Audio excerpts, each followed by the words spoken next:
दोस्तों नमस्कार। आज मैं आपको बताऊंगा अंग्रेजी, जिसको हम इंग्लिश कहते हैं, इंग्लिश भाषा, अंग्रेजी भाषा किन किन देशों की राष्ट्रीय भाषा अंग्रेजी है।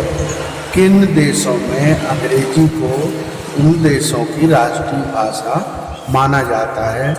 इसलिए विश्व स्तर में भी अंग्रेजी जो है बहुत ज़्यादा स्थान ले चुका है। वैसे विश्व में सबसे ज़्यादा बोली जाने वाली भाषा एक दूसरी है, लेकिन अंग्रेजी विश्व की दूसरी भाषा के रूप में है।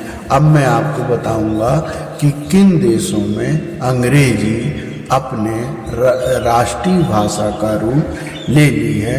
उसमें है पहला ऑस्ट्रेलिया, कनाडा, अमेरिका।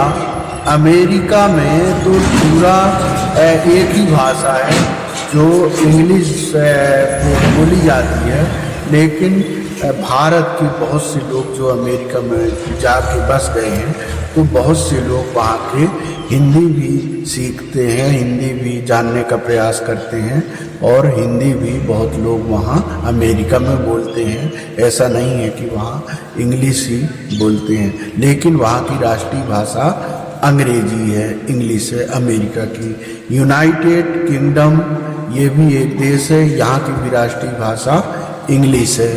न्यूजीलैंड है, न्यूजीलैंड की भी राष्ट्रीय भाषा इंग्लिश है। दोस्तों, तो आपको समझ में आ गया होगा कि किन किन देशों की राष्ट्रीय भाषा इंग्लिश है, अंग्रेजी है, जो हमारे देश में भी अधिकांशतः आजकल के शिक्षा में इंग्लिश को बहुत बड़ा दर्जा दिया जा रहा है। लेकिन इंग्लिश भी एक पूरे विश्व में अपना विशेष स्थान बना चुकी है। इसलिए हिंदी के साथ साथ अंग्रेजी भी हमको आना चाहिए।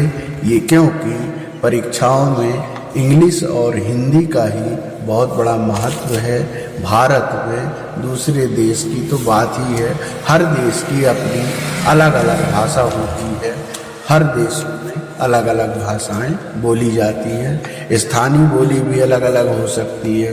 अपने यहाँ तो विभिन्न प्रकार के बोलियां हैं, भाषाएं हैं। 3300 तो बोलियां हैं भारत में, और जो भाषा है वो राज्य भाषा तो 22 है। तो भारत का अभी कोई भी राष्ट्रीय जो भाषा है वो नहीं है।